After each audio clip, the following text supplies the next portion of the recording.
65ನೇ ಲೀಲಾಜಾಲನ್ಯಾಸಕ್ಕೆ ಎಲ್ಲರನ್ನೂ ಆತ್ಮೀಯವಾಗಿ ಸ್ವಾಗತಿಸ್ತಾ ಇದ್ದೇನೆ. ಲೀಲಾಜಾಲನ್ಯಾಸದಲ್ಲಿ ನೆನಪಿನ ಕುರಿತಾದಂಥ ಒಂದು ಚರ್ಚೆಯ ಸರಣಿಯನ್ನು ಉಪನ್ಯಾಸವನ್ನು ಸರ್ ಅವರು ನಡೆಸ್ಕೊಂಡು ಬಂದಿದ್ದರು.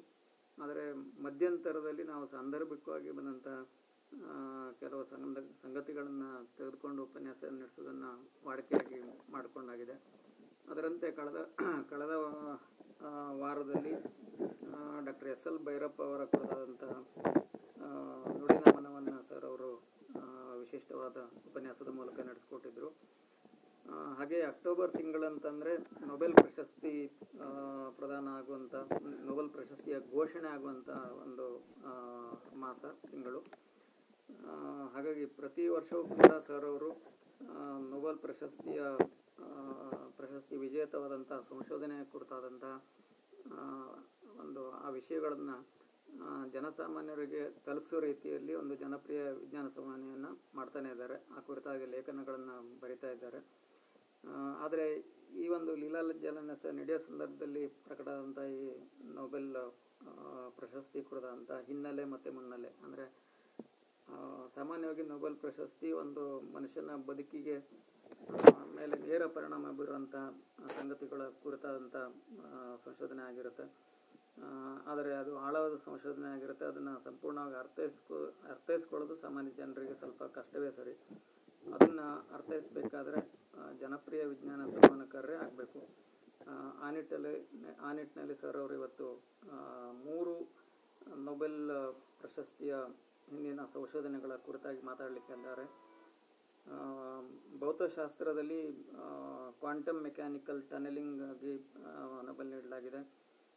ಹಾಗೆಯೇ ಮೆಡಿಸಿನ್ನಲ್ಲಿ, ಔಷಧಶಾಸ್ತ್ರದಲ್ಲಿ, ಮೆಡಿಸಿನ್ನಲ್ಲಿ ಡ್ರಗ್ ಸೆಲ್ಗಳ, T ಸೆಲ್ಸ್ಗಳ ನಿಯಂತ್ರಣದ ಕುರಿತಾದ ಸಂಶೋಧನೆಗೆ ಪ್ರಶಸ್ತಿ ಬಂದಿದೆ. ಹಾಗೆ ರಸಾಯನಶಾಸ್ತ್ರದಲ್ಲಿ ಮೆಟಲ್ ಆರ್ಗ್ಯಾನಿಕ್ ಫ್ರೇಮ್ವರ್ಕ್ಸ್ ಅನ್ನೋ ಒಂದು ಸಂಶೋಧನೆಗೆ ನೊಬೆಲ್ ಪ್ರಕಟ ಆಗಿದೆ. ಹಾಗಾಗಿ ಈ 3 ಸಂಶೋಧನೆಗಳ ಕುರಿತಾಗಿ ಒಬ್ಬ ಸಾಮಾನ್ಯ ಜನರು ಹೇಗೆ ಅರ್ಥೈಸ್ಕೋಬೋದು, ಅದರ ಒಂದು ಹಿನ್ನೆಲೆ ಜೊತೆಗೆ ಅದು ಮುಂದೆ ಅದರ ಒಂದು ಅಪ್ಲಿಕೇಶನ್ ಯಾವ ರೀತಿಯಾಗಿ ಬರುವಂಥ ಸಾಧ್ಯತೆ ಇದೆ, ಆ ಕುರಿತಾದಂಥ ಒಂದು ಚರ್ಚೆಯನ್ನು ಸರ್ ಅವರು ನಡೆಸಲಿಕ್ಕಿದ್ದಾರೆ. ಬಂದಂಥ ಎಲ್ಲರನ್ನೂ ಕೂಡ ಆತ್ಮೀಯವಾಗಿ ಸ್ವಾಗತಿಸ್ತಾ ಸರ್ ಅವ್ರನ್ನೂ ಕೂಡ ಸ್ವಾಗತಿಸ್ತೇನೆ. ಸರ್ ಅವರು ಉಪನ್ಯಾಸ ಪ್ರಾರಂಭಿಸಬೇಕಾಗಿ ವಿನಂತಿಸ್ತಾ ಇದ್ದೇನೆ.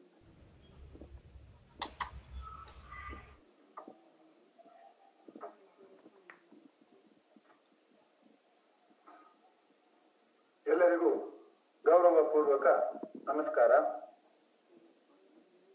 ಕಳೆದ ಲೀಲಾಜಾಲನ್ಯಾಸದಲ್ಲಿ ದಿವಂಗತರಾದಂತಹ ಡಾಕ್ಟರ್ SL ಭೈರಪ್ಪನವರ ನೆವದಲ್ಲಿ ಉದಯೋನ್ಮುಖ ಲೇಖಕರು ಬರೆಯುವಾಗ ಯಾವ ರೀತಿಯ ಸಿದ್ಧತೆ ಮಾಡ್ಕೋಬೇಕು, ಭೈರಪ್ಪನವ್ರು ಹೇಗೆ ಮಾಡ್ಕೋತಿದ್ರು, ಇಂತಹ ವಿಷಯಗಳ ಬಗ್ಗೆ ಮಾತಾಡಿದ್ದುಂಟು. ಈ ಬಾರಿ ಎಲ್ಲ ಪ್ರತಿ ವರ್ಷನೂ ನಾನು ಈ ನೊಬೆಲ್ ಪುರಸ್ಕಾರ ಬಂದಾಗ ಅದಕ್ಕೆ ಸಂಬಂಧಪಟ್ಟಾಗೆ ಸಾಮಾನ್ಯ ಜನರಿಗೆ ಅರ್ಥ ಆಗುವಂತ ಪ್ರಬಂಧವನ್ನ ಬರೆಯೋದು ಉಂಟು. ಆದ್ರೆ ಅದನ್ನ ಪ್ರಕಟಿಸುವ ಗೋಜಿಗೆ ಹೋಗೋದಿಲ್ಲ ನಾನು. ಹಾಗಾಗಿ ಅದು ನನ್ನ ನೋಟ್ ಪುಸ್ತಕದಲ್ಲೇ ಉಳಿತಾ ಇತ್ತು. ಈ ಬಾರಿ ಕೂಡ ಈಗಾಗಲೇ ಲೇಖನ ಬರೆದಿದ್ದೀನಿ. ಆದ್ದರಿಂದ ತಮಗೆ ಆಸಕ್ತಿ ಇದ್ದವ್ರಿಗೆ ಆ ಲೇಖನವನ್ನು ಕೂಡ ನೋಡಬಹುದು. ಈ 3 ವಿಷಯಗಳ ಬಗ್ಗೆ ಲೇಖನ ತಯಾರಾಗಿದೆ. ನಮ್ಮ ಗೆಳೆಯರಾದ HS ಶೇಷಗಿರಿ ಅವರು ಅದನ್ನ ಬೆರಳೆತ್ತು ಕೂಡ ಮಾಡಿ ರೆಡಿ ಮಾಡಿ ಇಟ್ಟಿದ್ದಾರೆ. ಅದನ್ನ ಆಮೇಲೆ ಅದರ ಬಗ್ಗೆ ನೋಡೋಣ. ಈಗ ಕೂಡ ನಾನು ನೊಬೆಲ್ ಪುರಸ್ಕಾರದ ಜೊತೆಗೆ ಉದಯೋನ್ಮುಖ ಜನಪ್ರಿಯ ವಿಜ್ಞಾನ ಸಂವಹನಕಾರರಿಗೆ ಹೇಗೆ ತಮ್ಮ ನಿರೂಪಣೆಯನ್ನ ಜನರಿಗೆ ತಲುಪಿಸ್ಬೇಕು ಅನ್ನುವಂತ ಒಂದು ನನ್ನ ಅನುಭವವನ್ನು ಆಧರಿಸಿದ ಕೆಲವು ಸೂಚನೆಗಳನ್ನ ಕೊಡೋದಕ್ಕೆ ಇದನ್ನ ನೆವವಾಗಿ ಇಟ್ಕೊಂಡಿದ್ದೇನೆ. 3 ವಿಷಯಗಳಿದೆ. ಇವತ್ತು 3 ವಿಷಯ ಆಗುತ್ತೋ ಇಲ್ವೋ ನನಗ್ ಗೊತ್ತಿಲ್ಲ. ಯಾಕಂದ್ರೆ ಅದು ಹೇಳುವಾಗ ಪ್ರಶ್ನೋತ್ತರಗಳು ಬರ್ಬೋದು, ಸಮಯ ಎಷ್ಟು ತಗೊಳುತ್ತೆ ಅಂತ ಅಂದಾಜಿಲ್ಲ. 3 ಹೇಳುವುದಂತೂ ನಿಜ. ಹೇಳೋದಕ್ಕೆ ಪ್ರಯತ್ನ ಪಡ್ತೇನೆ. ದಯಮಾಡಿ ತಮ್ಮ ಅನುಮಾನಗಳೇನಾದ್ರು ಇದ್ರೆ ಗುರುತು ಹಾಕೊಂಡು ಪ್ರಶ್ನೆ ಹಾಕ್ಬೇಕು ಅಂತ ತಮ್ಮಲ್ಲಿ ಮನವಿ ಮಾಡಿಕೊಂಡು ಈಗ ನನ್ನ ನಿರೂಪಣೆಯನ್ನ ಶುರು ಮಾಡ್ತೇನೆ. ಮೊದಲನೇದು, ಈ ಜೀವಶಾಸ್ತ್ರದ ನೊಬೆಲ್ ಪುರಸ್ಕಾರ. ಈ ಜೀವಶಾಸ್ತ್ರದ ನೊಬೆಲ್ ಪುರಸ್ಕಾರದ ಬಗ್ಗೆ ಲೇಖನ ಬರೆಯುವ ಅರ್ಹತೆ ನನಗೆ ಹೇಗಿದೆ ಅಂತಂದ್ರೆ, ಕೋವಿಡ್ ಕಾಲದಲ್ಲಿ ಈ ಇಮ್ಯುನೋಥೆರಪಿ ಬಗ್ಗೆ, ಇಮ್ಯುನೈಸೇಷನ್ ಬಗ್ಗೆ ವಿಶೇಷವಾಗಿ ಚರ್ಚೆ ಆಗಿದ್ದರಿಂದ ಅನೇಕ ಜನ ನನಗೆ ಪತ್ರ ಬರೆದು ಇದನ್ನ ಹೇಗೆ ಅರ್ಥ ಮಾಡ್ಕೋಬೇಕು ಅಂತ ಪತ್ರ ದೂರವಾಣಿ ಕರೆ ಮೂಲಕ, ಸಂದೇಶದ ಮೂಲಕ, ವಾಟ್ಸ್ಆಪ್ ಸಂದೇಶದ ಮೂಲಕ ಅನೇಕ ಪ್ರಶ್ನೆಗಳನ್ನು ಹಾಕಿದ್ರು. ಅವ್ರಿಗೆ ಉತ್ತರ ಹೇಳುವಾಗ ನನ್ನ ಕಲಿಕೆಯನ್ನ ಇನ್ನಷ್ಟು ಸ್ಪಷ್ಟ ಮಾಡಿಕೊಳ್ಳೋದಕ್ಕೆ ಅನುಕೂಲ ಆಯ್ತು ಅಂತ ನಾನು ಭಾವಿಸ್ಕೊಂಡಿದ್ದೀನಿ. ಇನ್ನೊಂದು ಆಕಾರ ಏನು ಅಂದ್ರೆ, ನನ್ನ ಸಹೋದರಿಯೇ ಇಮ್ಯುನೋಥೆರಪಿಯಲ್ಲಿ ಇದ್ಲು.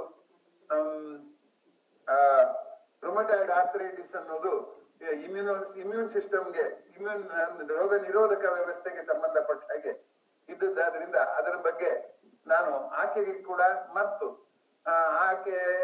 ಆಕೆಯಂತೆ ಅನುಭವಿಸ್ತಾ ಇರುವಂತ ಅನೇಕ ಜನರಿಗೆ ಕೂಡ ಹೇಳುವ ಸಂದರ್ಭ ಬಂತು. ಅದರೆಲ್ಲ ಹಿನ್ನೆಲೆಯಲ್ಲಿ ಈಗ ನಾನು ನಿಮ್ಮೊಂದಿಗೆ ಮಾತನಾಡೋದಕ್ಕೆ ಪ್ರಯತ್ನ ಪಡ್ತೇನೆ.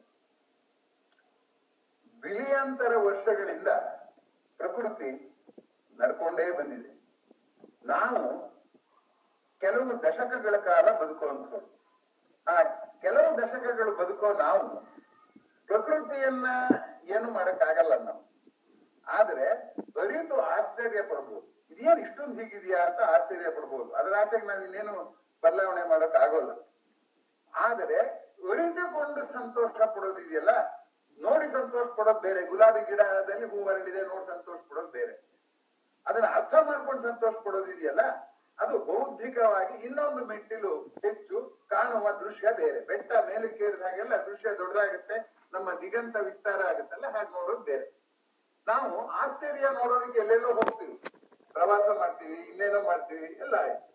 ಆದರೆ ಮಾನವ ದೇಹವೇ ಒಂದು ವಿಚಿತ್ರವಾದಂತಹ ಆಶ್ಚರ್ಯ ಅಂತ ನಮ್ಗೆ ದಿನನಿತ್ಯದಲ್ಲಿ ಹೊಳೆಯೋದೇ ಇಲ್ಲ. ನನ್ನನ್ನು ಯಾರು ಕೇಳೋರಿದ್ದಾರೆ ಅಂತ ನಾವು ಹೇಳ್ತೀವಲ್ಲ, ನಾವು 3 ಟ್ರಿಲಿಯ ಜೀವಕೋಶಗಳ ರಾಜರು.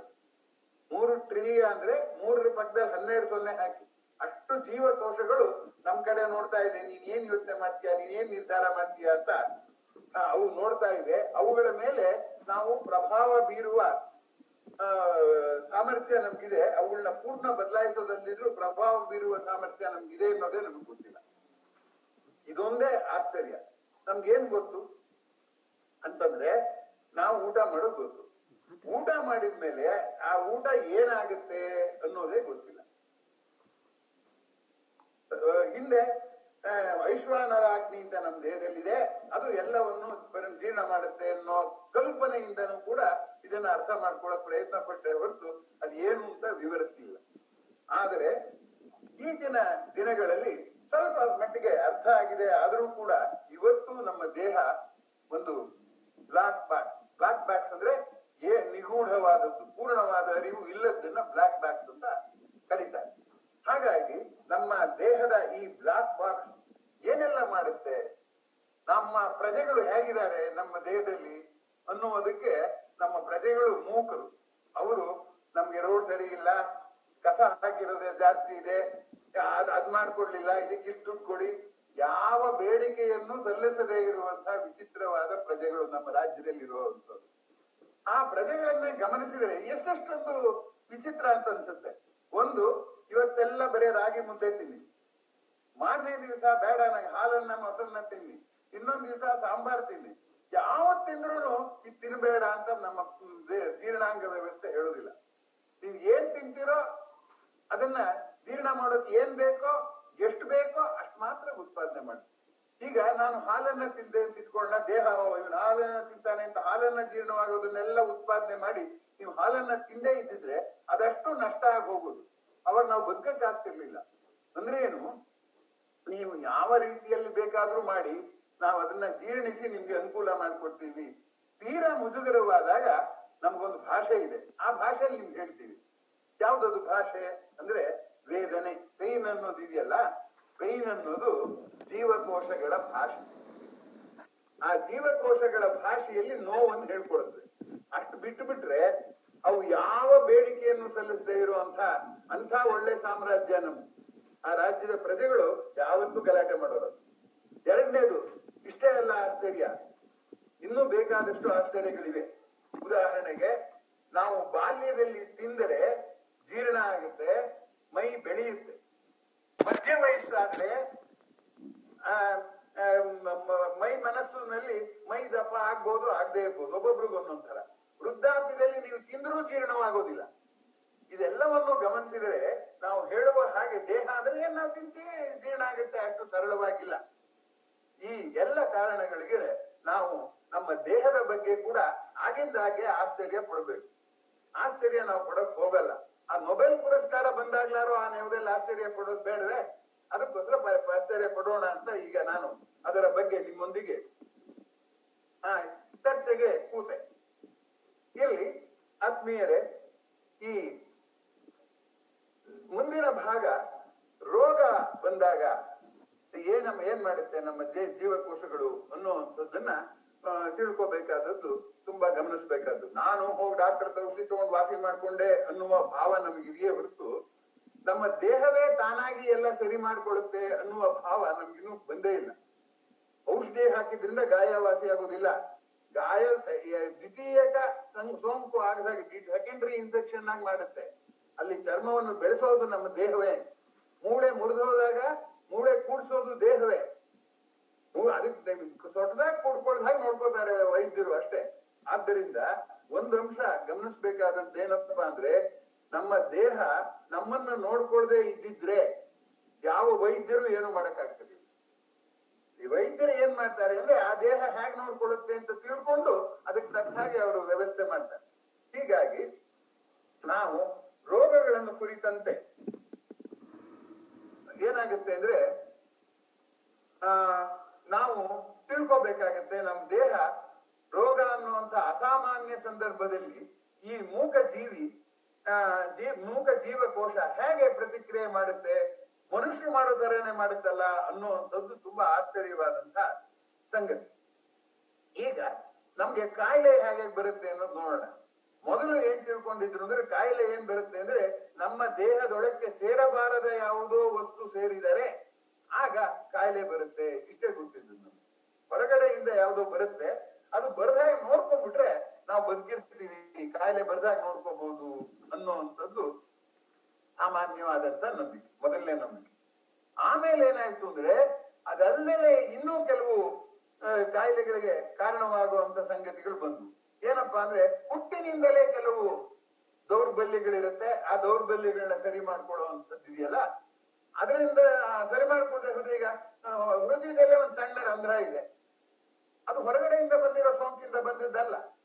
ಆದ್ರಿಂದ ಅದನ್ನ ಸರಿ ಮಾಡ್ಕೋಬೇಕು ಅನ್ನುವ ಪ್ರಯತ್ನದಲ್ಲಿ ಕಾಯಿಲೆಗಳು ಬರ್ಬೋದು. ಅಂದರೆ ಆನುವಂಶಿಕ ಕಾಯಿಲೆಗಳು ಇವೆ ಅನ್ನುವಂಥದ್ದನ್ನ ಮನುಷ್ಯ ಇನ್ನೊಂದು ಹಂತದಲ್ಲಿ ಅರ್ಥ ಮಾಡ್ಕೊಳ್ಳೋಕೆ ಪ್ರಾರಂಭ ಮಾಡಿದ. 20ನೇ ಶತಮಾನದ ಆರಂಭದಲ್ಲಿ, ಅಂದ್ರೆ ಸುಮಾರು ಒಂದು ಎಷ್ಟು ವರ್ಷ, 125-126 ವರ್ಷದ ಹಿಂದೆ ಒಂದು ವಿಚಿತ್ರ ಗೊತ್ತಾಗ್ತದೆ. ಏನಪ್ಪಾ ಅಂತಂದ್ರೆ, ಈ ಸೋಂಕು, ಈ ದೌರ್ಬಲ್ಯ ಅಲ್ಲದೆ ನಮ್ಮ ಆಹಾರ ಪೋಷಕ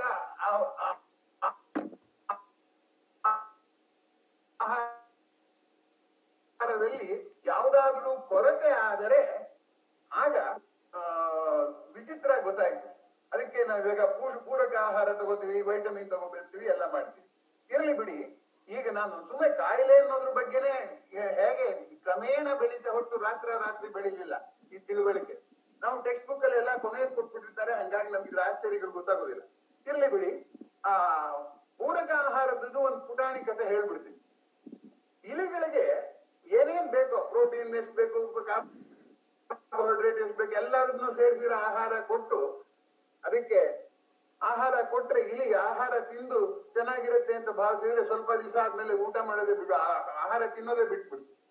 ಅವಾಗ ಆಶ್ಚರ್ಯ ಆಯ್ತಲ್ಲ, ಇದು ಯಾಕೆ ತಿಂತಾ ಇಲ್ವಲ್ಲ ಅಂತ. ಎರಡು ಕಾರಣ ಇರ್ಬೋದು. ಆ ರುಚಿ ಸರಿ ಇಲ್ಲದೆ ಇರ್ಬೋದು, ಅಥವಾ ಅದಕ್ಕೆ ಇನ್ನೇನೋ ಒಂದು ಅಗತ್ಯ ಇರ್ಬೋದು. ಎರಡರಲ್ಲಿ ಯಾವುದು ಅಂತ ಗೊತ್ತಿಲ್ಲ. ಆಮೇಲೆ ನೋಡಿ ಹೇಗೆ ಆಕಸ್ಮಿಕವಾಗಿ ಬೆಳವಣಿಗೆಗಳಾಗುತ್ತೆ ಅಂತ. ಅದಕ್ಕೆ ಹಾಲು ಬೆರೆಸಿ ತಿನ್ನೋಕ್ ಶುರುವಾಯ್ತು. ಹಾಲಿಂದ ಅಂತ ಹೇಗೆ ನಿರ್ಧಾರ ಮಾಡೋದು? ಹಾಲು ಬೆಳೆಸಿ ತುಂಬಾ ದಿವಸ ಕೊಟ್ರು, ತುಂಬಾ ಇಲ್ಲಿ ತಿಂತು. ಅಂದ್ರೇನು, ಹಾಲಲ್ಲಿ ಮನುಷ್ಯನಿಗೆ ಬೇಕಾಗಿರುವಂತಹ ಘಟಕಗಳನ್ನ ಅಲ್ಲದೆ ಯಾವುದೋ ಒಂದು ಘಟಕ ಮನುಷ್ಯನ ದೇಹದ ಒಂದು ಚಟುವಟಿಕೆಯನ್ನ ನಿಯಂತ್ರಣ ಮಾಡ್ತಾ ಇದೆ ಅಂತ ಗೊತ್ತಾಯ್ತು. ಅದರಿಂದ ಈ ಪೋಷಕ ಆಹಾರವನ್ನ ಕೊಡಬೇಕಾದ ಅಗತ್ಯ ಇದೆ, ಅದಿಲ್ಲದೆ ಇದ್ರೂ ಕಾಯಿಲೆ ಬರುತ್ತೆ ಅಂತ ಇವತ್ತು ಡಾಕ್ಟರ್ ಔಷಧಿ ಜೊತೆಗೆ ಏನ್ ಮಾಡ್ತಾರೆ, ಬಿ ಕಾಂಪ್ಲೆಕ್ಸ್ ಕೊಡ್ತಾರೆ. ಬಿ ಕಾಂಪ್ಲೆಕ್ಸ್ ಕೊಟ್ಟಾಗ ನಾವು ಅಜ್ಞಾನದಿಂದ ಅದು ಮಾತ್ರ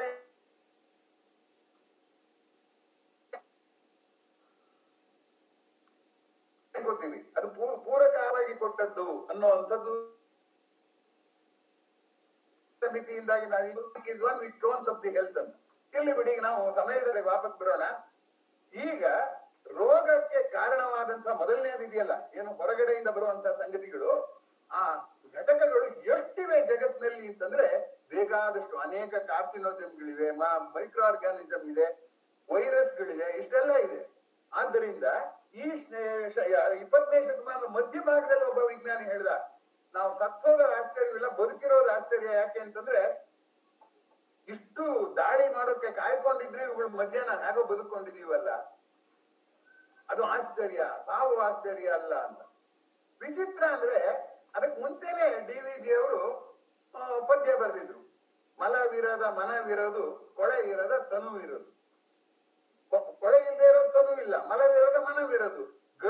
ಗಳಿಗೆಯು ಕೊಳೆ ಬೆವರುವುದೇ ಬಾಳಿಕೆಯ ಕುರುಹು, ಕೊಳೆಯುವುದಚ್ಚರಿಯಂತು ಕೊಳೆಯದಿಹುದಚ್ಚರಿಯೋ, ಜಳಕ ಮಾಡಿಸು ದಿನವೂ ಮಂಕುತಿಮ್ಮ. ಕೊಳೆಯೋದು ಆಶ್ಚರ್ಯ ಅಲ್ಲ, ಅದೇ ಅದು ಬರೆದ ಹಾಗೆ, ಕೊಳೆ ಬರೆದ ಹಾಗೆ ಜಳಕ ಮಾಡಿಸು ಅಂತ DVG ಅವರು ಬರೆದಿದ್ರು ಅಂತ ಓದಿ ನನಗೆ ನಿಜವಾಗಿ ಕುವೆಂಪು ಹೇಳುವ ರಸ ರೋಮಾಂಚನ ಆದಪ ಮಾಡಿದ್ದಾನೆ. ನಮ್ಮ ದೇಹ ಕೊಳಿತ ಬದುಕೆ ಕೃತ್ರಿಮ ಅನ್ನುವ ಅಭಿಪ್ರಾಯವನ್ನ ಹೇಳ್ದ ಅಂತ ಅನ್ನುವಂಥದ್ದು. ಆತ್ಮೀಯರೇ, ಅದೇನಾದ್ರು ಆಗ್ಲಿ, ಮಾತು ಬರದ, ನಮ್ಮನ್ನ ಸಾಧ್ಯವಾದಷ್ಟು ನಮಗೆ ದೂರು ತೆರೆದ ಈ ಜೀವಕೋಶಗಳು ರೋಗವನ್ನ ಹೇಗೆ ಎದುರಿಸುತ್ತೆ ಅನ್ನೋದ್ರ ಕುರಿತು ಈ ಬಾರಿಯ ನೊಬೆಲ್ ಪುರಸ್ಕಾರದ ವಿಷಯ ಅರ್ಥ ಮಾಡ್ಕೋಬೇಕಾಗುತ್ತೆ. ಅದಕ್ಕೆ ನಾನೀಗ ಅಲ್ಲಿಗೆ ಬರ್ತೇನೆ. ಮೊದಲು ಈಗಲೂ ನಾವು ತಿಳ್ಕೊಂಡಿರೋದು, ನಮ್ಮ ಬುದ್ಧಿಶಕ್ತಿ ಎಲ್ಲ ಮಿದುಳಿನಲ್ಲಿದೆ. ಮಿದುಳೇನಾದ್ರು ಕೆಟ್ಟರೆ ನಮ್ಮ ದೇಹ ಹಾಳಾಗಿ ಹೋಗ್ಬಿಡುತ್ತೆ ಅನ್ನುವ ಭಾವನೆ ಈಗಲೂ ನಮ್ಮಲ್ಲಿ ಎಲ್ಲರಲ್ಲೂ ಇದೆ. ಆದ್ರೆ ವಾಸ್ತವ ಸಂಗತಿಯೇ ಬೇರೆ. ಈ ಮಿದುಳಿದೆಯಲ್ಲ, ಆ ಮಿದುಳಿನಾಗೆ ಹೇಗೆ ಒಂದು ವಿವೇಚನೆ ಇದೆಯೋ, ಅದು ಯಾಂತ್ರಿಕವಾಗಿ ಆಗಲಿ ಒಂದು ವಿವೇಚನೆಯಿಂದ ಹೇಗೆ ಕೆಲಸ ಮಾಡುತ್ತೋ, ಪ್ರತಿ ಜೀವಕೋಶವು ಆ ರೀತಿ ಕೆಲಸ ಮಾಡುತ್ತೆ ಅನ್ನುವಂಥದ್ದು ಒಂದು ಆಶ್ಚರ್ಯ ಸಂಗತಿ ಈಗ ಸಾಮಾನ್ಯ ಜನಕ್ಕೆ. ಆದ್ರೆ ಆ ಕ್ಷೇತ್ರದಲ್ಲಿ ಅಧ್ಯಯನ ಮಾಡೋರಿಗೆ ಅದೇನು ಆಶ್ಚರ್ಯ ಸಂಗತಿ ಅಲ್ಲ. ಇಲ್ಲಿ ನನಗೆ ಈಗ ಆ ಕ್ಷೇತ್ರದಲ್ಲಿ ಅಧ್ಯಯನ ಮಾಡಿರೋರು ಇದ್ದಾರೆ, ತಾವು ಏನು ಗೊತ್ತಿಲ್ಲದೆ ಇರೋರು ಇದ್ದಾರೆ. ವೈಡ್ ಸ್ಪೆಕ್ಟ್ರಮ್ ಮಾಡಿ ಅಂತಂತಾರಲ್ಲ, ವಿಭಿನ್ನ ಹಿನ್ನೆಲೆಯ ಜನರು. ಅದರಿಂದ ನಾನು ಕೆಲವು ಸರಿ ಪುನರಾವರ್ತನೆ ಮಾಡಿರೋದನ್ನ ಪರಿಣತರು ಸಹಿಸಬೇಕು, ಕಷ್ಟವಾಗಿ ಹೇಳಿರೋದನ್ನ ಬೇರೆ ಹೊಸದಾಗಿ ಕಲ್ಕೋತಾ ಇರೋರು ಸಹಿಸಬೇಕು. ಕೃಷ್ಣಮೂರ್ತಿ ಅವರು ಒಂದು ಪ್ರಶ್ನೆ ಹಾಕಿದ್ದಾರೆ, ಅದನ್ನ ಕೊನೆಯಲ್ಲಿ ಉತ್ತರ ಹೇಳ್ತೀನಿ. ಯಾಕಂದ್ರೆ ಈ ಓಟಕ್ಕೆ ತೊಂದರೆ ಬರುತ್ತೆ ಆ ದೃಷ್ಟಿಯಿಂದ. ನೀವು ಪ್ರಶ್ನೆ ಗುರ್ತಾಕೋಬಹುದು, ಕೊನೆಯಲ್ಲಿ ಆ ಪ್ರಶ್ನೆ ಹಾಕ್ಬೋದು. ನಾವೆಲ್ಲರೂ ಸೇರ್ಕೊಂಡು ಅದಕ್ಕೆ ಉತ್ತರ ಹುಡ್ಕೋಣ. ನಾನೇ ಹುಡುಕ್ತೀನಿ ಅನ್ನೋ ಅಹಂಕಾರ ನಂಗಿಲ್ಲ. ನಮ್ ಕೈ ಮಾತಾಡಿಸ್ತಿರೋ ನೀವು. ಈಗ ಮತ್ತೆ ಬರೋಣ. ಈಗ ಒಂದು ಜೀವಕೋಶದ ಬಳಿಗೆ ಒಂದು ಬೇರೆ ಕಣ ಬರ್ತಾ ಇದೆ, ರೋಗಕಾರಕ ಬರ್ತಾ ಇದೆ. ಆ ರೋಗಕಾರಕ ಬರ್ತಾ ಇದೆ ಅಂತ ಗೊತ್ತಾಗ್ಬೇಕಲ್ಲ, ಹೇಗ್ ಗೊತ್ತಾಗುತ್ತೆ? ನಾವೇನು ಎಚ್ಚರವಾಗೇ ಇಲ್ಲ, ನಮ್ಮ ಪಾಡಿ ನಾವು ಜೀವನ ಮಾಡ್ಕೊಂಡಿದೀವಿ, ನಾವೇನು ಅದ್ರಲ್ಲಿ ಭಾಗವಹಿಸೋದೇ ಇಲ್ಲ. ಆದ್ರೂ ಆ ಜೀವಕೋಶಕ್ಕೆ ಒಂದು ರೋಗಕಾರಕ ಬಂದಿದೆ ಅನ್ನೋದು ಹೇಗ್ ಗೊತ್ತಾಗುತ್ತೆ? ಹೇಗ್ ಗೊತ್ತಾಗುತ್ತೆ ಅಂತಂದ್ರೆ, ಆ ಜೀವಕೋಶದ ಬಳಿಗೆ ಅದು ಬಂದ್ರೆ, ಅದು ಅನುವಾದ ಮಾಡುವಾಗ ಎಷ್ಟು ಕಷ್ಟ ಆಗುತ್ತೆ ಅನ್ನೋದಕ್ಕೆ ಒಂದು ಉದಾಹರಣೆ. ಯಾಕಂದ್ರೆ ಲೇಖಕರನ್ನು ಗಮನಿಸಿ ಬರೀತಾ ಇರೋದ್ರಿಂದ ಇದನ್ನ ಹೇಳ್ಬೇಕಾಗುತ್ತೆ. Foreign body enters human system ಅಂತ ಇತ್ತು. ಅವ್ರು ಯಾರೋ ಕನ್ನಡದಲ್ಲಿ ನಾನು ಅನುವಾದ ಮಾಡಿ ಬಾಲ ವಿಜ್ಞಾನಕ್ಕೆ ಕೊಡ್ತೀನಿ ಅಂತ ಬರೆದಿದ್ರು. ಏನಂತಂದ್ರೆ, ವಿದೇಶಿ ದೇಹ ಮಾನವನ ವ್ಯವಸ್ಥೆಯೊಳಕ್ಕೆ ಪ್ರವೇಶಿಸಿದ್ದಾರೆ ಅಂತ ಬರೆದಿದ್ರು, ಫಾರಿನ್ ಬಾಡಿ ಅನ್ನೋದಕ್ಕೆ. ಈಗ ನೀವು ದೇಹ ಅಂತ ಕರೆ ಬರೆದ್ಬಿಟ್ರೆ ಅದು ಅನ್ಯಾರ್ಥಗಳಿಗೆ ದಾರಿ ಮಾಡ್ಕೊಡುತ್ತೆ ಅನ್ನೋದು ನಾನು ನಿಮ್ಗೆ ಬೇರೆ ಹೇಳೋಗೋದಿಲ್ಲ. ವಿದೇಶಿ ಕಾಯ ಅನ್ಬೇಕು, ಅದ ವಿಭಿನ್ನ ಕಾಯ ಅಂತ ಬರಿಬೇಕು. ಫಾರಿನ್ ಅಂದ್ರೆ ವಿದೇಶಿ ಅಂತಾನೂ ಅಲ್ಲ ಅಲ್ಲಿ ಅನುವಾದ ಕಂಟೆಕ್ಸ್ಟ್. ಹೀಗೆ ಬರೆಯುವಾಗೆಲ್ಲ ಕಷ್ಟ ಬರುತ್ತೆ. ಯೋಚನೆ ಮಾಡೋದು ಒಂದು ಭಾಷೆಯಲ್ಲಿ, ಬರೆಯೋದು ಒಂದು ಭಾಷೆಯಲ್ಲಿ. ಎಲ್ಲಿ ಬಿಡಿ, ಅದು ಜೀವಕೋಶದ ಹಂಚಿಗೆ ಬಂದಾಗ ಒಂದು ವಿಚಿತ್ರ ಜರುಗುತ್ತೆ. ಏನಪ್ಪಾ ಅಂತಂದ್ರೆ, ಆ ಜೀವಕೋಶದೊಳಗೆ ನಮ್ಗೆ ಶಕ್ತಿ ಕೊಡುವಂತಹ ಅಣು ಇದೆಯಲ್ಲ, ATP ಅಂತ ಕರೀತಾರೆ ಅದನ್ನ, ಅಡಿನೋಸಿನ್ ಟ್ರೈಫಾಸ್ಫೇಟ್ ಅಂತ. ಅದೇನೆ ಬ್ಯಾಂಕು, ಎಲ್ಲರಿಗೂ ಶಕ್ತಿಯ ವಿತರಣೆ ಮಾಡುವಂತ ಬ್ಯಾಂಕು. ಆ ಅಡಿನೋಸಿನ್ ಟ್ರೈಫಾಸ್ಫೇಟ್ ಈ ಹೊರಗಡೆಯಿಂದ ಬಂದಂತಹ ಒಂದು ಕಣದ ಪ್ರಭಾವಕ್ಕೆ ಒಳಗಾಗಿ ಏನಾಗ್ಬಿಡುತ್ತಪ್ಪ ಅಂತಂದ್ರೆ, ಈ ಸೈಕ್ಲಿಕ್ ಅಡಿನೋಸಿನ್ ಮಾನೋಫಾಸ್ಫೇಟ್ ಆಗುತ್ತೆ. ಅದನ್ನ CAMP ಅಂತಾರೆ. ಆ CAMP ಉಂಟಾದದ್ದು ಹೋಗಿ ಅದು ಯಾವ್ದಕ್ಕೆ, ನ್ಯೂಕ್ಲಿಯಸ್ಗೆ ಸೂಚನೆ ಕೊಡುತ್ತೆ. ಯಾವ್ದೋ ಹೊರಗ್ನೋಡ್ ಬರ್ತಾ ಇದ್ದಾರೆ, ಹುಷಾರಾಗಿರು ಅಂತ ಸೂಚನೆ ಕೊಡುವಂತ ಸಂದೇಶ ಕೊಡೋದು ಯಾವ್ದು ಅಂದ್ರೆ ಸೈಕ್ಲಿಕ್ ಅಡಿನೋಸಿನ್ ಮಾನೋಫಾಸ್ಫೇಟ್.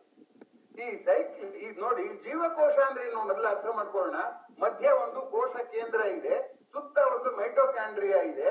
ಈ ಮೈಟೋಕಾಂಡ್ರಿಯಾದಲ್ಲಿ ಎಲ್ಲ ಸಂಶ್ಲೇಷಣೆ ಕ್ರಿಯೆ ಎಲ್ಲ ನಡೆಯುತ್ತೆ. ಇಲ್ಲೇ ATP ಇರೋದು. ಇಲ್ಲಿಂದ ಹೋಗಿ ಅದು ನ್ಯೂಕ್ಲಿಯಸ್ಗೆ ಸೂಚನೆ ಕೊಡುತ್ತೆ, ಯಾವ್ದೋ ಹೊಸದ್ ಬಂದಿದೆ, ಸ್ವಲ್ಪ ಹುಷಾರಾಗಿರು ಅನ್ನುವ ಸೂಚನೆಯನ್ನ ಅದು ಕೊಡುತ್ತೆ. ಅಂದ್ರೆ ಈಗ ರಾಜ ಕೋಟೆ ಬುರುಜಿನ ಮೇಲೆ ಸೈನಿಕರನ್ನೆಲ್ಲ ಬಿಟ್ಟು ಎಲ್ಲಿಂದ ದೂರದಿಂದ ಸೈನಿಕರು ಬಂತು ಅಂದ್ರೆ ನೀನ್ ಹೋಗಿ ನೀವ್ ಬಂದ್ ಹೇಳಿ ಅಂತಲ್ಲ, ಹಾಗೆ ಬಂದ್ ಹೇಳುತ್ತೆ. ಸೈಕ್ಲಿಕ್ ಅಮಿನೋ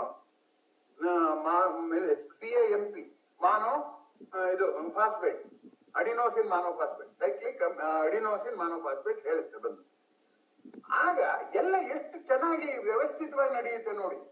ಆಗ ಏನಾಗುತ್ತಪ್ಪ ಅಂದ್ರೆ, ಆ ಕೋಶದೊಳಕ್ಕೆ ಪ್ರವೇಶ ಮಾಡಿದ್ಮೇಲೆ ಮೈಟೋಕಾಂಡ್ರಿಯಾದಲ್ಲಿರುವಂತಹ ಸತ್ವವನ್ನ ಏನ್ ಮಾಡುತ್ತೆ, ಈ ಹೊರಗಿನಿಂದ ರೋಗಕಾರಕ ಬಂದಿದೆಯಲ್ಲ, ವೈರಸ್ ಇರ್ಬೋದು, ಮೈಕ್ರೋ ಆರ್ಗಾನಿಸಮ್ ಇರ್ಬೋದು, ಯಾವುದೇ ಇರ್ಬೋದು, ಅದೇನ್ ಮಾಡುತ್ತೆ, ತನ್ನದೇ ಆದಂತಹ ಕೆಲವು ಕಾಯಗಳನ್ನ ಸೃಷ್ಟಿ ಮಾಡುತ್ತೆ.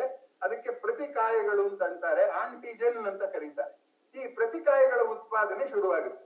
ಈಗ ಪ್ರತಿಕಾಯಗಳ ಉತ್ಪಾದನೆ ಶುರುವಾದಾಗ ನಮ್ಗೆ ಯಾವುದೇ ಸೋಂಕಾಗ್ಲಿ ಸುಸ್ತಾಗುತ್ತೆ. ಮೊದಲನೇದಾಗಿ ಯಾಕೆ ಸುಸ್ತಾಗುತ್ತೆ ಅಂತಂದ್ರೆ, ನಮ್ಮ ಬೆಳೆಯನ್ನ ಕಿತ್ಕೊಳ್ಳೋ ಕಳೆ ಬಂದ್ಬಿಟ್ಟಿದೆ. ಯಾವುದು ರೋಗಕಾರಕ.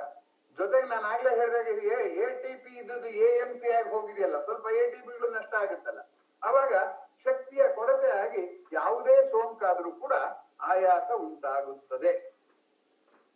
ಆ ಆಯಾಸ ಉಂಟಾದಾಗ ಈ ಈ ಸೂಚನೆ ಸಿಕ್ಕಿದ ಮೇಲೆ, ಯಾವುದು CAMP ಹೋಗಿ ಹೇಳಿದ ಮೇಲೆ, ಅಲ್ಲಿಂದ ಕೆಲವು ಕೋಶಗಳು ಬಿಡುಗಡೆ ಆಗುತ್ತೆ.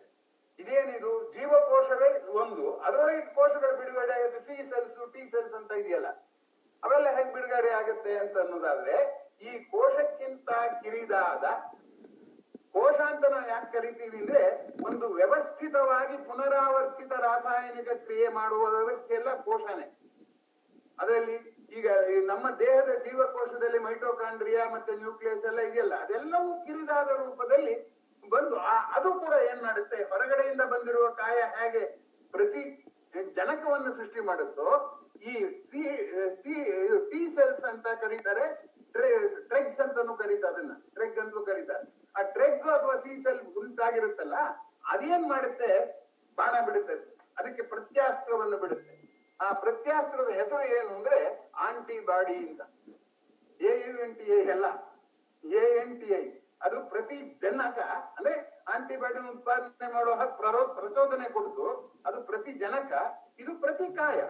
ಈ ಪ್ರತಿಜನಕ ಮತ್ತು ಪ್ರತಿಕಾಯ ಎರಡನ್ನೂ ಕೂಡ ಏನಾಗುತ್ತೆ, ಪರಸ್ಪರ ನಿರ್ವೀರ್ಯಗೊಳಿಸುತ್ತೆ. ಪ್ರತಿಕಾಯವೂ ಹೊರಟೋಗುತ್ತೆ, ಪ್ರತಿ ಜನಕವೂ ಹೊರಟೋಗುತ್ತೆ. ಆಗ ನಿಧಾನವಾಗಿ ನಮಗೆ ಕಾಯಿಲೆ ವಾಸಿ ಆಗುತ್ತೆ. ನಾವು ಅನ್ಕೊಂಡಿದೀವಲ್ಲ, ಕಾಯಿಲೆ ಔಷಧಿ ತಗೊಂಡ್ರೆ ಕಾಯಿಲೆ ವಾಸಿ ಆಗೋದು ಅಂತ. ನಾವು ಔಷಧಿ ತಗೊಳ್ಳದೆ ವಾಸಿಯಾಗೋ ಅನೇಕ ಕಾಯಿಲೆಗಳಿವೆ. ನೆಗಡಿ, ಗಂಟ್ಲು ಕಟ್ಕೊಂಡ್ರೆ ನಾವೇನು ಔಷಧಿ ತಗೊಂಡಿದ್ರು ವಾಸಿ ಆಗುತ್ತೆ.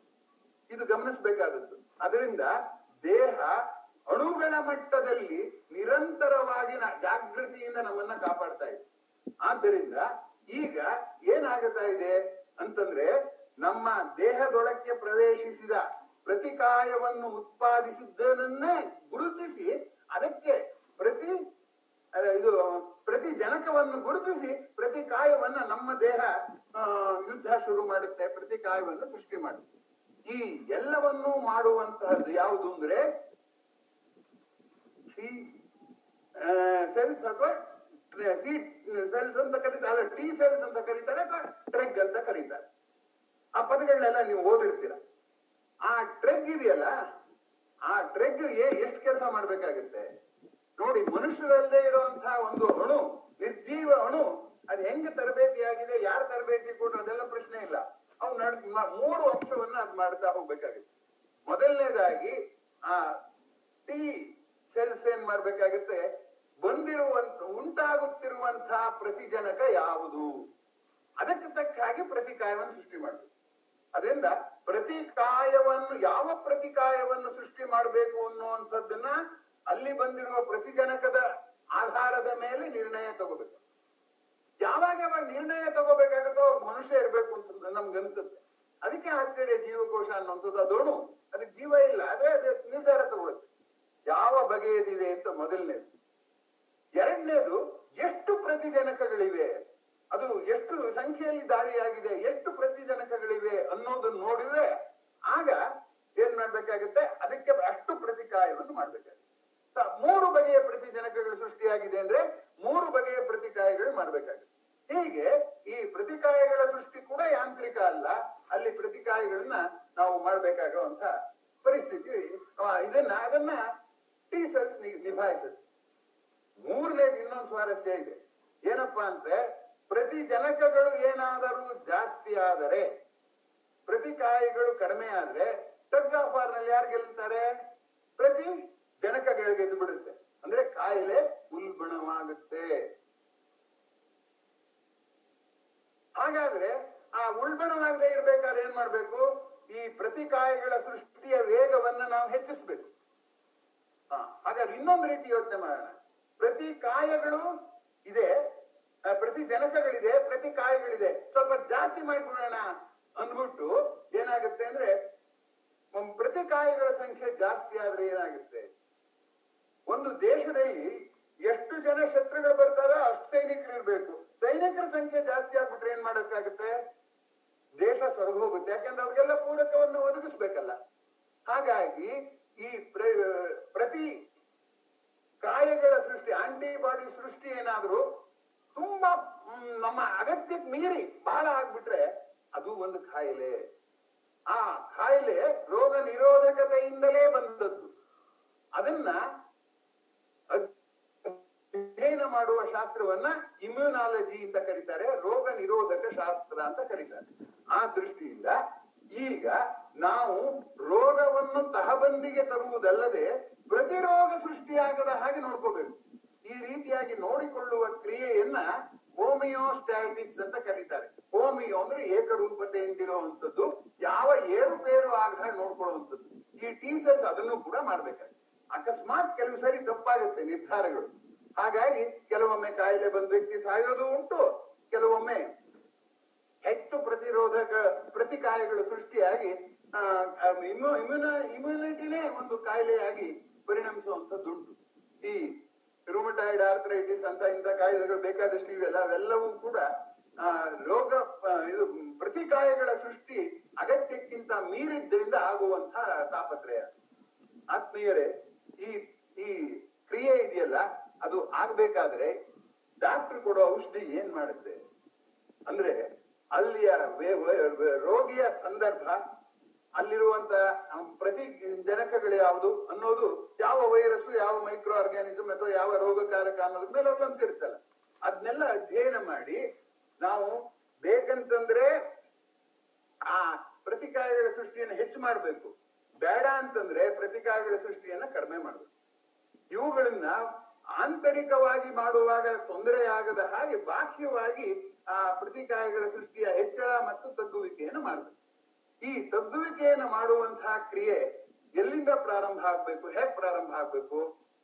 ಸೈಕ್ಲಿಕ್ ಅಮ್ಯೂನೋ ಇದೆಯಲ್ಲ, CAMP ಹೋಗಿ ಹೇಳುತ್ತಲ್ಲ, ಆ CAMP ಎಷ್ಟು ಉತ್ಪಾದನೆ ಆಗಿದೆ ಅನ್ನೋ ದೃಷ್ಟಿಯಿಂದ ಮಾಡಬಹುದು. ಅಥವಾ ಈ ಯಾವ್ದು ಕಣ್ಣಿಗೆ ಕಾಣಲ್ಲ, ಇದು ಗಮನಿಸಬೇಕಾದ್ದು. ಅಲ್ಲಿ ಆ ಕಾಣುವ ಅಣುಗಳು ಯಾವ್ದು ಕಣ್ಣಿಗೆ ಕಾಣೋದಿಲ್ಲ. ಈ ಅಣುಗಳ ಲೀಲೆ ನಮ್ಮ ದೇಹದೊಳಗೆ ನಡೀತಾ ಇದೆ. ಡಾಕ್ಟರ್ಗಳು ಏನ್ ಕಣ್ಣಿಗೆ ಕಾಣ್ಬಿಡುತ್ತೋ ಎಷ್ಟಿದೆ ಅಂತ ಅವ್ರು ಎಣಿಸ್ಬಿಡ್ತಾರೋ?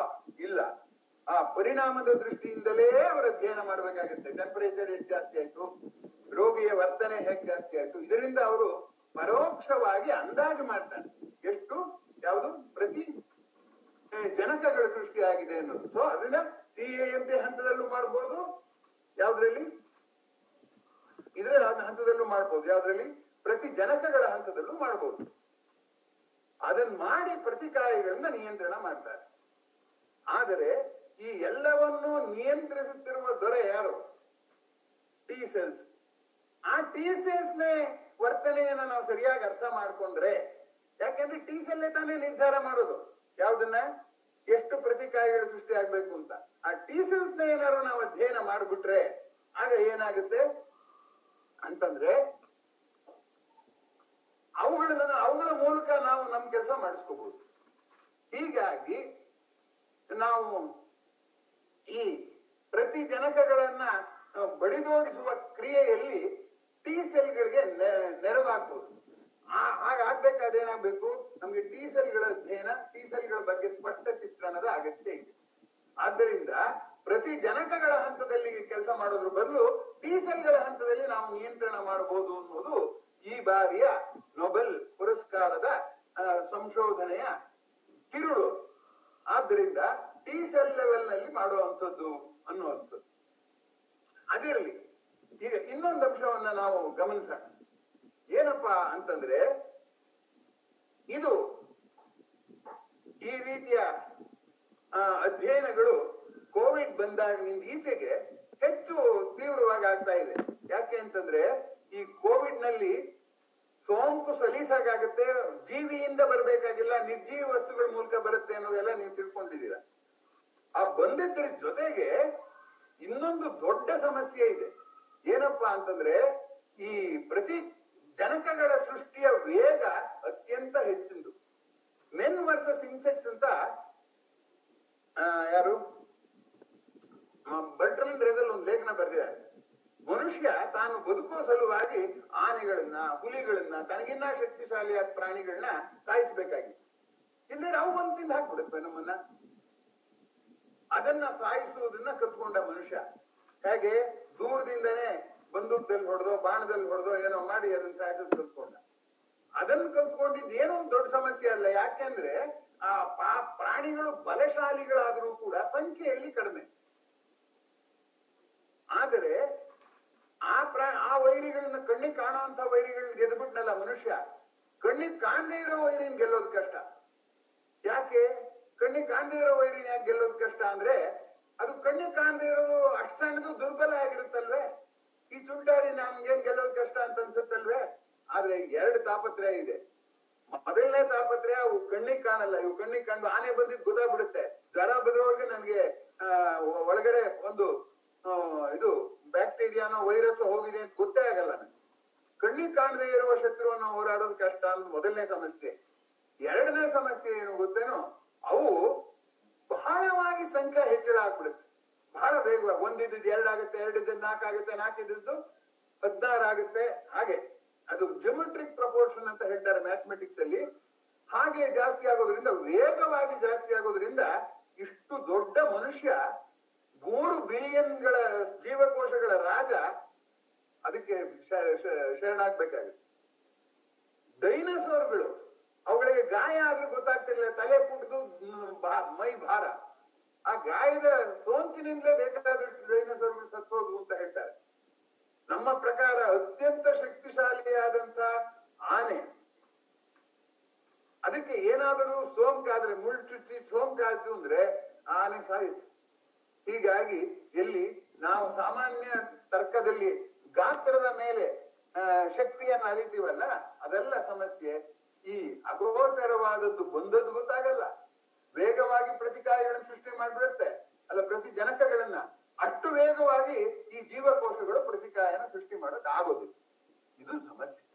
ಹಾಗಾಗಿ ಈ ಸಂಶೋಧನೆ ಏನಾಯ್ತು, ಈಗ ನಮಗೆ ಇನ್ನೊಂದು ಸ್ವಲ್ಪ ಬಿಗಿ ಬಂದಿದೆ.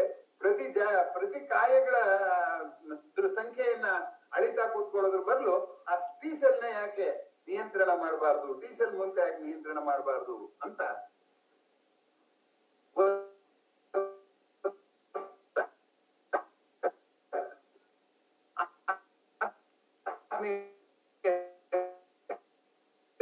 ಅನ್ನೋದಾದ್ರೆ ಎಲ್ಲ ಕಾಯಿಲೆಗಳಿಗೂ ಈ ಪ್ರತಿಕಾಯ ಮತ್ತೆ ಪ್ರತಿಜನಕ ಇವುಗಳ ಒಂದು ಹಗ್ಗ ಜಗ್ಗಾಟವೇ ಕಾರಣ ಅಂತ ಗೊತ್ತಾದ್ಮೇಲೆ ಎಲ್ಲ ಕಾಯಿಲೆಗಳ ನಿಯಂತ್ರಣದಲ್ಲೂ ಉಪಯೋಗಿಸಬಹುದು ಅಂತ. ಅಂದ್ರೆ ಏನು, ನಂಗೊಂದು ಫ್ಲೂ ಬಂದ ತಕ್ಷಣ ಟಿ ಸೆಲ್ ನ ಉಪಯೋಗ ಮಾಡ್ಬೇಕು ಅಂತಲ್ಲ, ಫ್ಲೂ ಅದಕ್ಕೆ ಹೋಗುತ್ತೆ.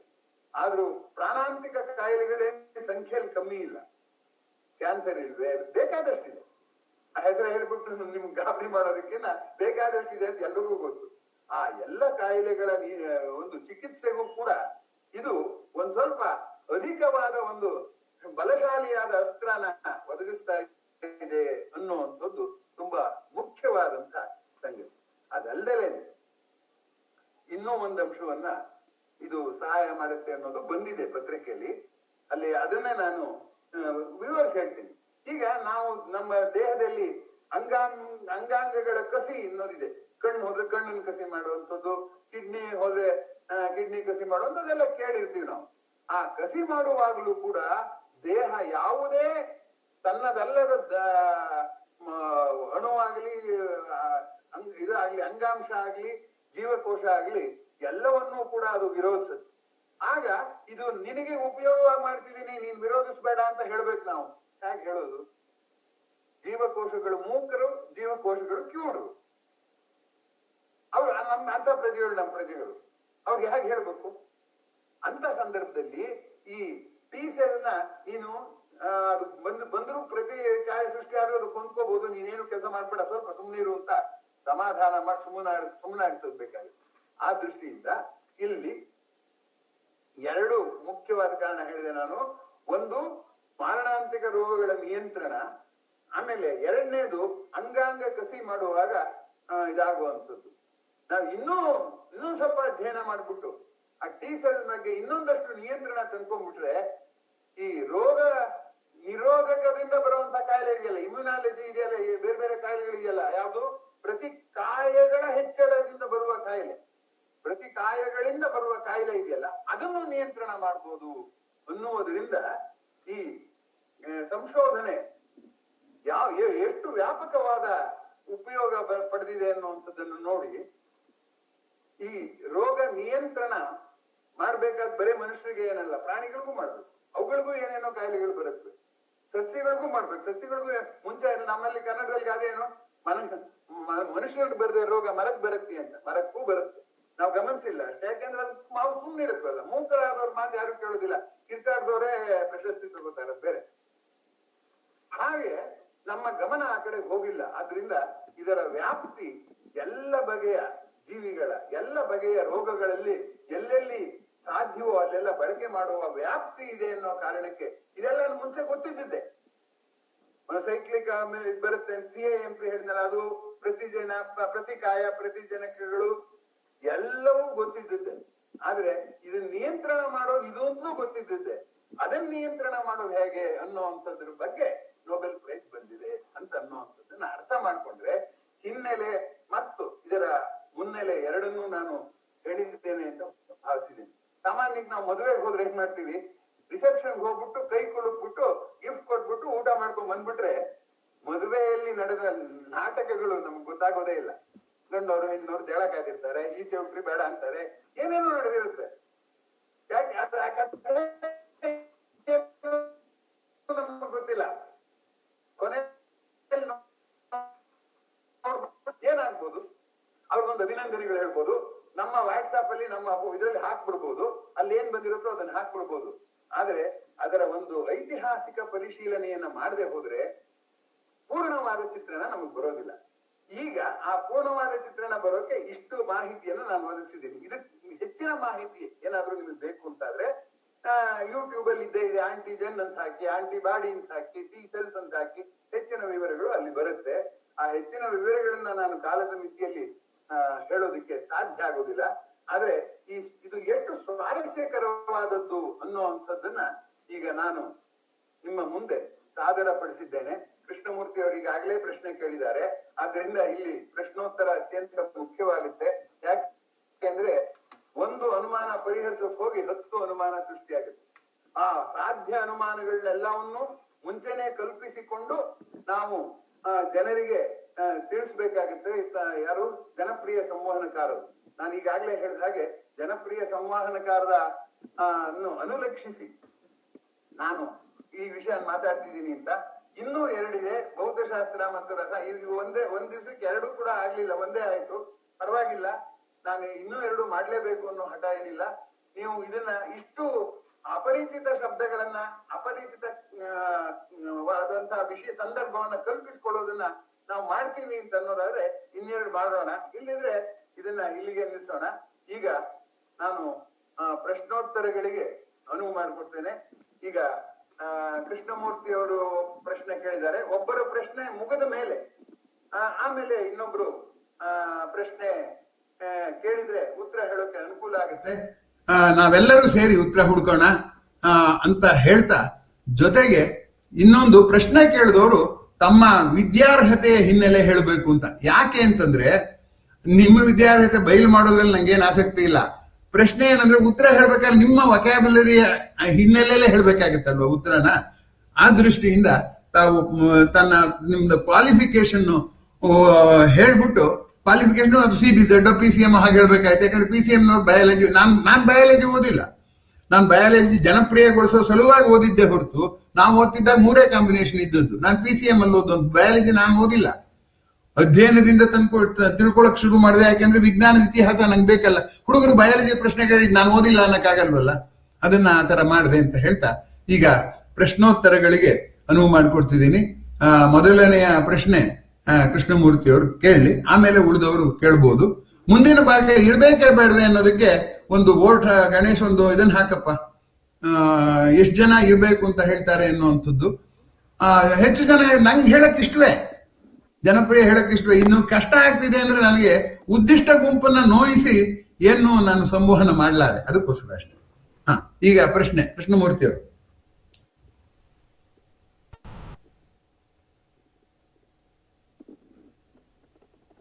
ಸರ್, ಅವ್ರಕ್ಕಿಂತ ಮೊದಲು ಈಗ ಉಳಿದೆರಡು ಸಂಶೋಧನೆಗಳ ಕುರಿತು ನಿಮ್ಗೆ ಒಪ್ಪಿಗೆ ಇದ್ರೆ ನಾಳೆನೆ ಮಾಡ್ಬೋದಾ?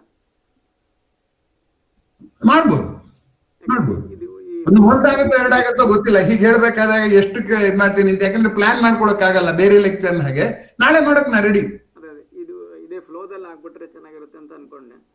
ಆಯ್ತು, ನಾಳೆ ಮಾಡ್ಬೋದು. ಮಾಡ್ಬೋದು. ಈಗ ಪ್ರಶ್ನೆಗಳು. ಸಂಕೋಚ ಪಟ್ಕೋಬೇಕಾಗಿಲ್ಲ.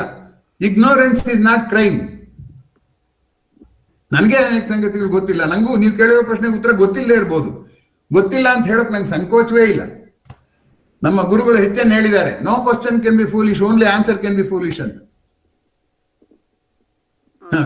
ಸರ್, ನನ್ನೊಂದು ಪ್ರಶ್ನೆ ಇದೆ. ಹೇಳಿ. ಈಗ ಮೆಡಿಸಿನ್ ನಲ್ಲಿ ಈಗ ಆಂಟಿ ವೈರಲ್ ಡ್ರಗ್ಸ್ಗಳು ಕಡಿಮೆ ಇದೆ ಅಂತ ತಿಳ್ಕೊಂಡಿದ್ದೀನಿ. ಈಗ ಈ ವ್ಯಾಕ್ಸಿನ್ ಮಾಡಬೇಕಾದ್ರೂ ಕೂಡ ತುಂಬಾ ಟೈಮ್ ಬೇಕಾಯ್ತು. ಅದನ್ನ ಸಂಶೋಧನೆ ಮಾಡಿ ಅದನ್ನ ಇದನ್ನ ಯಾವುದು ಆಂಟಿಜನ್ ಅನ್ನ ತಿಳ್ಕೊಂಡು ಮಾಡೋದಕ್ಕೆ ಟೈಮ್ ತಗೊಳ್ತು. ಈಗ ಒಂದು ಜ್ವರ ಬಂದಾಗ ಅದು ವೈರಲ್ ಫೀವರ್ ಅಂತ ಹೇಳಿದಾಗ ಅದು ವೈರಸ್ ಇಂದ ಆಗಿದ್ದು ಅಂತ ಅಂದ್ಮೇಲೆ ನಮ್ಗೆ ಆಂಟಿಬಯೋಟಿಕ್ಸ್ ಅನ್ನು ಕೊಡ್ತಾರೆ.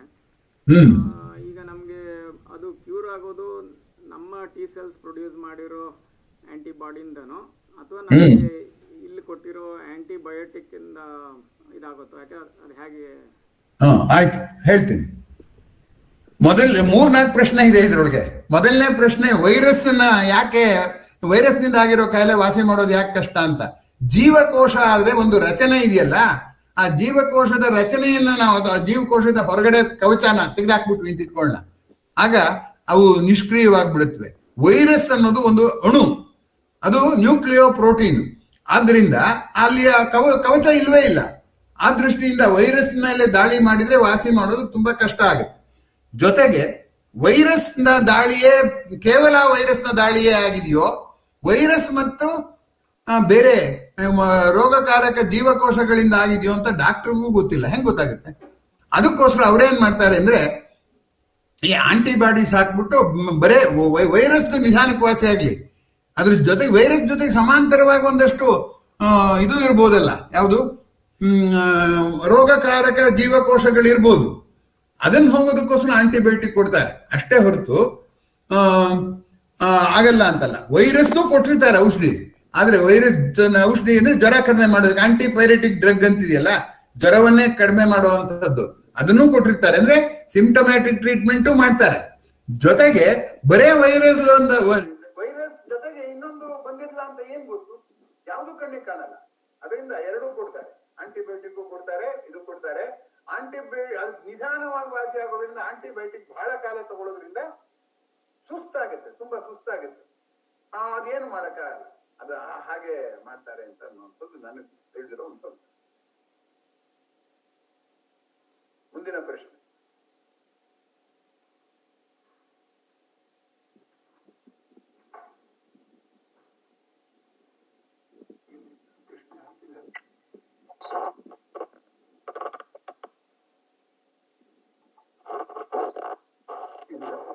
ಸರ್ ನಮಸ್ಕಾರ. ನಮಸ್ಕಾರ, ಹೇಳಿ. ಇದು ವೈರಲ್ ಅಟ್ಯಾಕ್ ಆದಾಗ ನಮ್ ಬಾಡಿನೇ ಆಂಟಿಬಾಡೀಸ್ ಗಳನ್ನ ರೆಡಿ ಮಾಡಿ ಅದು ಅಟ್ಯಾಕ್ ಮಾಡಬಹುದಲ್ಲ ವೈರಸ್ ಗಳ ಮೇಲೆ? ಮಾಡುತ್ತೆ. ನಾವ್ ಯಾಕೆ ಆಂಟಿಬಯೋಟಿಕ್ಸ್ ಗಳನ್ನೇ ತಗೊಳ್ಬೇಕು? ಅಲ್ಲ, ಆದ್ರೆ ಅದೇ ಮಾಡುತ್ತೆ ಅಂತ. Virus is always very active. ಯಾಕೆಂದ್ರೆ ಅಲ್ಲಿ ಏನು ಪ್ರಶ್ನೆನೇ ಇಲ್ಲ, ಅದು ಇರೋದೇ ನ್ಯೂಕ್ಲಿಯರ್ ಪ್ರೋಟೀನ್ ಇದಾಗೋದ್ರಿಂದ. ಹಾಗಂದ್ಬಿಟ್ಟು ಮಾಡುತ್ತೆ ಅಂತ ನಾವು ಸುಮ್ಮನಿದ್ಬಿಟ್ಟು ವೈರಲ್ ಅಟ್ಯಾಕ್ ಅಂತ ಸಾವು ಬಂದ್ರೆ ಹೌ ಆರ್ ಯು ಶೂರ್? ನಾವು ಟಿ ಸೆಲ್ ನ ನೆಚ್ಕೊಂತೀವಿ, ಆ ಟಿ ಸೆಲ್ ಕೆಲವು ಸರಿ ಅವರ ನಿರ್ಧಾರ ತಪ್ಪಾಗುತ್ತೆ. ಹಾಗಾಗಿ ಆ ರಿಸ್ಕ್ ಎಲ್ಲ ತಗೊಳಕ್ ಆಗೋದಿಲ್ಲ, ಯಾಕೆಂದ್ರೆ ಇದು ಜೀವದ ಪ್ರಶ್ನೆ. ಹಾಗಾಗಿ ಅದಕ್ಕೋಸ್ಕರ ಹಾಗಂತ ಸುಮ್ಮನಿರೋದು. ಈಗ ನೆಗಡಿಗೆ ಏನೋ ಔಷಧಿ ತಗೊಳಿದ್ರೆ ಆ ವೈರಸ್ ಸ್ವಲ್ಪ ನಿಧಾನವಾಗಾರು ಹೋಗುತ್ತೆ. ಆದ್ರೆ ಈ ನೆಗಡಿ ವೈರಸ್ ನಷ್ಟೇ ಕೋವಿಡ್ ವೈರಸ್ ಇರೋಲ್ವಲ್ಲ, ಅದು ಸಾವೇ ಬಂದ್ಬಿಡುತ್ತಲ್ಲ, ಎಲ್ಲೆಲ್ಲಿಗೂ ಅಟ್ಯಾಕ್ ಆಗುತ್ತಲ್ಲ, ಅವಾಗ ಏನ್ ಮಾಡ್ಬೇಕು ಅನ್ನುವ ಕಾರಣಕ್ಕೆ ನಿಮ್ಮ ಪ್ರಶ್ನೆ ಏನು ಸ್ವಾರಸ್ಯವಾಗಿದೆ. ಧನ್ಯವಾದಗಳು. ನಾನು ತಿಳಿದ್ರು ಉತ್ತರ ಹೇಳಿ. ಮುಂದಿನ ಪ್ರಶ್ನೆ. ಈಗ ನಾಳೆ ಮಾಡೋಣವಾ ಬೇಡವಾ? ನನ್ಗೇನ್ ಕಷ್ಟ ಇಲ್ಲ, ನಂಗೆ ಯಾರು ಬರೆದಿದ್ರು ನನ್ಗೆ ಅನ್ಸಿದ್ದ ಹೇಳಿದ. ಆಮೇಲೆ ಎಲ್ರಿಗೂ ಮನವಿ, ನಮ್ಮ ಗುಂಪಲ್ಲಿ ಇದನ್ನ ಹಾಕ್ತಾ ಇದ್ದೀವಿ, ಅದನ್ನ ಬೇಕಾದ್ರೆ ಇಲ್ಲೂ ಹಾಕೋಣ, ಯಾವುದು ಆಚಾರ ವಿಚಾರಕ್ಕೂ ಹಾಕೋಣ. ಇದನ್ನ ಪ್ರಬಂಧ, ಆ ಪ್ರಬಂಧ ರೂಪದಲ್ಲೇ ನೋಡಿ. ಮೌಖಿಕವಾಗಿ ಹೇಳುವಾಗ ಒಂದು ಭಾಷೆ ಇರುತ್ತೆ, ಒಂದು ಶೈಲಿ ಇರುತ್ತೆ, ಬರೆಯುವಾಗ ಇನ್ನೊಂದು ಶೈಲಿ ಬರುತ್ತೆ. ಅವೆರಡಕ್ಕೂ ಅಂತರ ತಿಳ್ಕೊಳ್ಳಿ ಅಂತಲೇ ಈ ಉಪನ್ಯಾಸದಲ್ಲಿ ಅನುಕೂಲ ಆಗಲಿ ಎರಡೂ ಮಾಡಿದೀವಿ. 3 ಉಪನ್ಯಾಸ ಇದು ರೆಡಿ ಆಗಿದೆ, ಪ್ರಬಂಧಗಳು 3 ರೆಡಿ ಇದೆ. ಭೌತಶಾಸ್ತ್ರದ್ದು ರೆಡಿ ಇದೆ, ರಸಾಯನಶಾಸ್ತ್ರದ್ದು ರೆಡಿ ಇದೆ, ವೈದ್ಯಕೀಯದ್ದು ರೆಡಿ. ಓಕೆ, ಮುಂದಿನ ಪ್ರಶ್ನೆ. ನಾನು ನಾಳೆ ಮಾಡೋದು ಅಂತಾದ್ರೂ ಎರಡನ್ನೂ ಮಾಡಕ್ ಪ್ರಯತ್ನ ಪಡ್ತೀನಿ. ನಂಗೆ ಗೊತ್ತಿಲ್ಲ ಇದು ಎಷ್ಟೊತ್ತು ಹಿಡಿಯುತ್ತೆ ಅಂತ ಪ್ಲಾನ್ ಮಾಡ್ಕೊಳಕ್ ಆಗ್ತಿಲ್ಲ. ಹಾಗೆ ಇನ್ನೊಂದು ದಿವಸನೂ ಮಾಡ್ಬೇಕಾಗಿ ಅಷ್ಟೇ.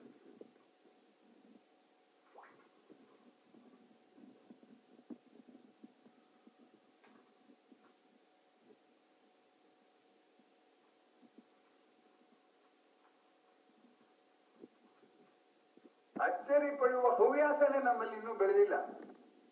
ಸಾಮಾನ್ಯ ಸಂಗತಿಗಳಲ್ಲಿ ಅಚ್ಚರಿಗಳಿರುತ್ತೆ, ಬಂದಿಲ್ಲ. ಅದಕ್ಕೋಸ್ಕರ ನಮ್ಗೆ ತಾಪತ್ರೆ ಕೆರಳಿಸ್ಬೇಕಾಗುತ್ತೆ ಅಚ್ಚರಿಯನ್ನು.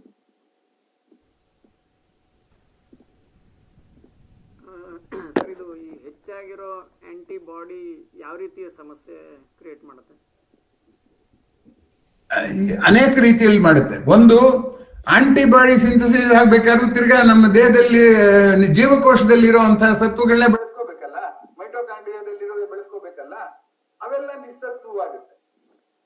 ಅವೆಲ್ಲ ನಿಸ್ಸತ್ವವಾಗೋದ್ರ ಜೊತೆಗೆ ಅವು ನಿಸ್ಸತ್ವವಾದದರ ಪರಿಣಾಮವಾಗಿ ಇನ್ನೂ ಇದಾಗುತ್ತೆ, ಏನೋ ಕಾನ್ಸಿಕ್ವೆನ್ಷಿಯಲ್ ಇಂಪ್ಯಾಕ್ಟ್ಸ್ ಆಗುತ್ತೆ. ಅದೆಲ್ಲ ಇಷ್ಟು ಕ್ಲಿಯರ್ ಪಿಕ್ಚರ್ ಈಗಲೂ ಇಲ್ಲ. ಅದಿದ್ರೆ ಕಾಯಿಲೆ ಬರುತ್ತೆ ಅನ್ನೋದಂತೂ ನಿಜ. ಅವಾಗ ಇಮ್ಯುನೋ ಸಪ್ರೆಸೆಂಟ್ಸ್ ಅಂತಿದೆ, ರೋಗ ನಿರೋಧಕತೆಯನ್ನು ದಮನ ಮಾಡುವಂತಹ ಔಷಧಿಗಳಿದೆ, ಅದನ್ನು ಕೊಟ್ಟು ವಾಸಿ ಮಾಡ್ಬೇಕು.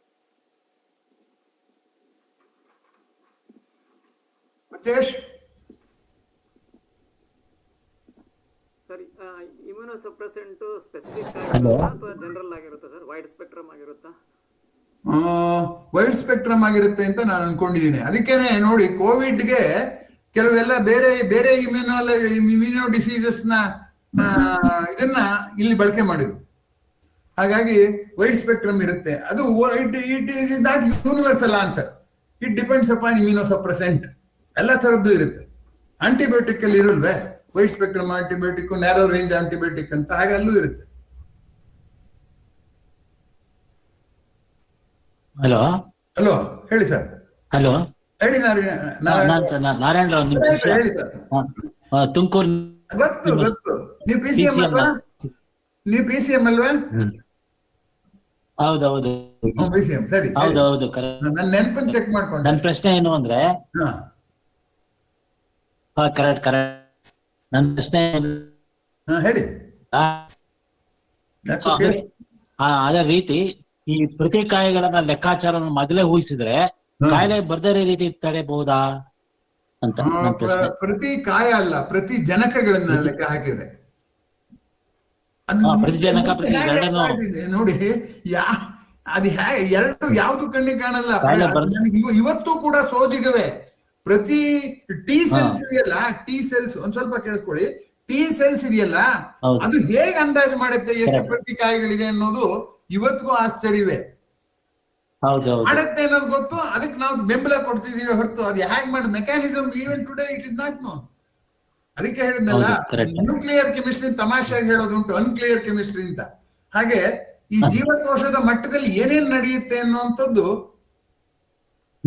ಮೆಕ್ಯಾನಿಸಮ್ ನ ಅರ್ಥ ಮಾಡ್ಕೊಳ್ಳುವಷ್ಟು ಆಳಕ್ಕೆ ಇನ್ನೂ ಹೋಗಿಲ್ಲ ನಮ್ಮ ವಿಜ್ಞಾನ ಅಂತ ನಾನು ತಿಳ್ಕೊಂಡಿದ್ದೀನಿ. ಹೌದು ಸರ್, ತುಂಬಾ ಥ್ಯಾಂಕ್ಸ್.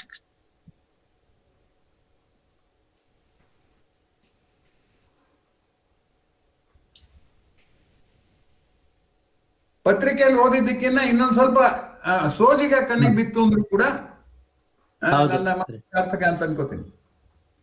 ಹೌದು, ತುಂಬಾ ಥ್ಯಾಂಕ್ಸ್.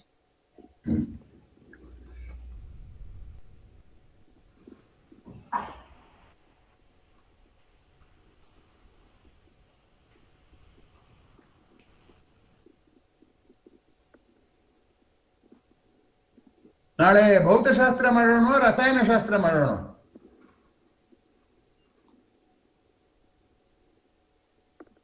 ನೀವ್ ಯಾವ್ದು ಹೇಳಿರೋದು? ರಸಾಯನಶಾಸ್ತ್ರ ಮಾಡಿ. ಆಯ್ತು, ಧನ್ಯವಾದಗಳು. ಮಾಡ್ತೀನಿ, ರಸಾಯನಶಾಸ್ತ್ರನೇ ಮಾಡ್ತೀನಿ.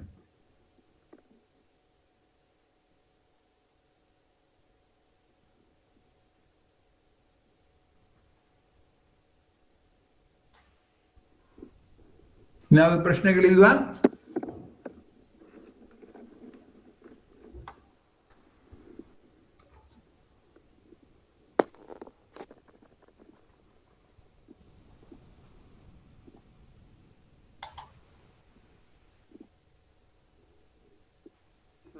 ಅದೇ ಪ್ರಶ್ನೆ ಪ್ರತಿಕ್ರಿಯೆ ಇದ್ರೆ ಕೇಳ್ಬೋದು. ಇಲ್ಲ ಅಂತಂದ್ರೆ ನಮ್ಮ ಆಚಾರ ವಿಚಾರ ಉಚ್ಚಾರ ಅಂತ ಒಂದು ವಾಟ್ಸಪ್ ತಂಡ ಇದೆ, ಅದಕ್ಕೆ ಸೇರ್ಲಿಕ್ಕೆ ಇಚ್ಛೆ ಇದ್ದವರು ಕೂಡ ನಮಗೆ ವಿನಂತಿಯನ್ನು ಕಳಿಸಿದರೆ ಅದರ ಲಿಂಕನ್ನು ಕಳಿಸ್ತೇವೆ. ಅದರಲ್ಲೂ ಕೂಡ ಚರ್ಚೆಯನ್ನು ಮಾಡ್ಬೋದು ಅಂತ ಹೇಳಲಿಕ್ಕೆ ಇಷ್ಟಪಡ್ತೇನೆ. ಈಗಾಗಲೇ ಹೇಳ್ದಂಗೆ ನಾಳೆ ಕೂಡ 8 ಗಂಟೆಗೆ ಈ ಒಂದು ಕಾರ್ಯಕ್ರಮ ಮುಂದುವರಿಯುತ್ತೆ ಅಂತ ಹೇಳಲಿಕ್ಕೆ ಇಷ್ಟಪಡ್ತೇನೆ. ದಯವಿಟ್ಟು ಎಲ್ಲರೂ ಬರಬೇಕು ಅಂತ ವಿನಂತಿ.